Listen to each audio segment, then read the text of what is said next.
नमस्ते, money capital channel में आप सबका स्वागत है। तो आज हम इस वीडियो में महिंद्रा एंड महिंद्रा लिमिटेड इस कंपनी का जो क्वार्टर फोर का अभी हमें रिजल्ट अनाउंसमेंट हुआ है उसके बारे में फुल डिटेल्स हम इस वीडियो में देखने वाले हैं।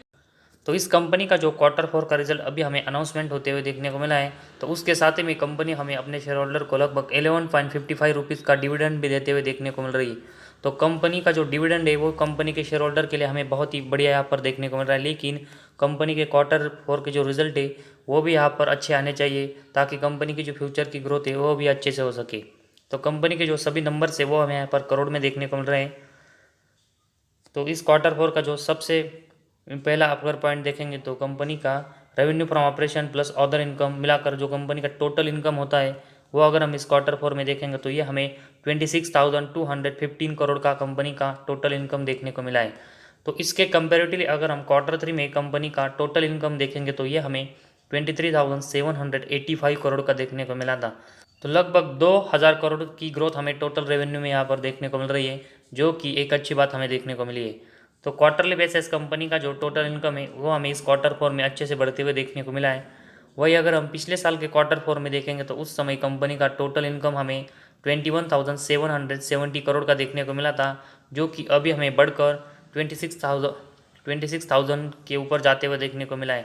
तो ईयर और एयर बेस में भी देखेंगे तो कंपनी का जो टोटल इनकम है उसमें हमें एक अच्छी ग्रोथ इस क्वार्टर फोर में देखने को मिल रही है। तो कंपनी का जो क्वार्टर फोर के टोटल इनकम है उसमें हमें क्वार्टरली और ईयरली बेसिस दोनों में अच्छी ग्रोथ इस क्वार्टर फोर में देखने को मिल रही है।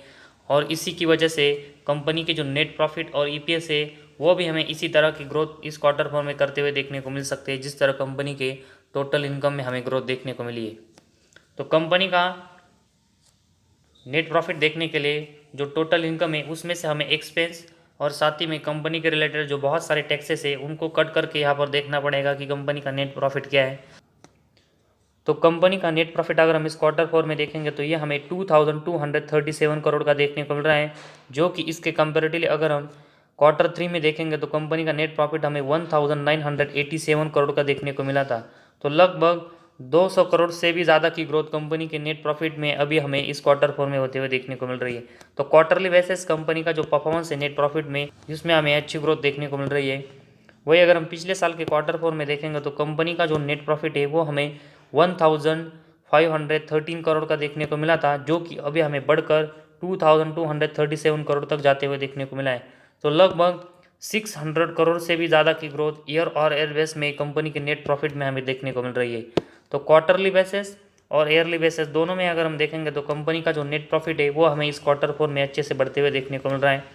तो कंपनी की जो नेट प्रॉफिट में हमें यहाँ पर क्वार्टरली और ईयरली बेसिस दोनों में ग्रोथ इस क्वार्टर फोर में जो देखने को मिल रही है, इसी की वजह से कंपनी का जो शेयर है वो हमें जल्दी यहाँ पर 1,000 रुपीज़ के ऊपर जाते हुए देखने को मिल सकता है, जिस तरह कंपनी के नेट प्रॉफिट में हमें यहाँ पर ग्रोथ देखने को मिल रही है। वही अगर हम इस कंपनी के बारे में देखेंगे तो मतलब महिंद्रा एंड महिंद्रा कंपनी के बारे में देखेंगे तो कंपनी का जो पी रेशो है अभी भी हमें 19 के आसपास ट्रेड करते हुए देखने को मिल रहा है। तो इसी वजह से अच्छे वैल्यूएशन पर कंपनी का शेयर अभी हमें ट्रेड करते हुए देखने को मिल रहा है। वही अगर हम इस क्वार्टर फोर में कंपनी की जो ग्रोथ है उसके बारे में देखेंगे तो कंपनी हमें लगातार यहाँ पर ग्रोथ करते हुए देखने को मिल रही है। तो लॉन्ग टर्म के नज़रिए से भी अगर हम इस कंपनी के शेयर को यहाँ पर बाय करते हैं तो आने वाले दिनों में ये कंपनी का शेयर हमें एक अच्छे रिटर्न देते हुए देखने को मिलेगा। वही इसके बाद कंपनी का ईपीएस अगर हम देखेंगे तो ये हमें 20.13 इस क्वार्टर फोर में यहाँ पर देखने को मिल रहा है, जो कि क्वार्टर थ्री में ये 17.89 था। तो कंपनी का जो ईपीएस है उसमें भी हमें इस क्वार्टर फोर में क्वार्टर थ्री के कंपेरेटिवली ग्रोथ देखने को मिल रही है। वही अगर हम पिछले साल के क्वार्टर फोर में देखेंगे तो कंपनी के ईपीएस हमें 9 देखने को मिला था, जो कि अभी हमें बढ़कर 20 के ऊपर जाते हुए देखने को मिल रहा है। तो लगभग डबल की ग्रोथ हमें पिछले साल के क्वार्टर फोर के कंपेरेटिवली इस साल के क्वार्टर फोर में यहाँ पर होते हुए देखने को मिल रही है। तो कंपनी के अभी जो हमने क्वार्टर फोर के रिजल्ट देखे जिसमें कंपनी का टोटल इनकम, कंपनी का नेट प्रॉफिट और ईपीएस है, तो इन तीनों में हमें कंपनी इस क्वार्टर फोर में बहुत ही अच्छा ग्रोथ करते हुए देखने को मिल रही है। तो जिस तरह कंपनी का परफॉर्मेंस हमें इस क्वार्टर फोर में यहाँ पर और भी इंप्रूव होते हुए देखने को मिल रहे हैं और साथ ही में कंपनी लगातार प्रॉफिटेबल देखने को मिल रही है। तो इसी वजह से तो शॉर्ट टर्म और उसके साथ ही में अगर हम लॉन्ग टर्म के नज़रिए से भी इस कंपनी में यहाँ पर इन्वेस्टमेंट करेंगे तो ये कंपनी हमें आने वाले दिनों में एक अच्छा रिटर्न देते हुए देखने को मिलेगी। और जिस तरह क्वार्टर फोर में महिंद्रा की कंपनी हमें ग्रोथ करते हुए देखने को मिली है, तो उसकी वजह से मंडे को भी हमें इस कंपनी के शेयर में अच्छी तेज़ी देखने को मिल सकती है। तो आज हमारे इस वीडियो में बस इतना ही। अगर आपको हमारे वीडियो पसंद आए तो इस चैनल को ज़रूर सब्सक्राइब कीजिए।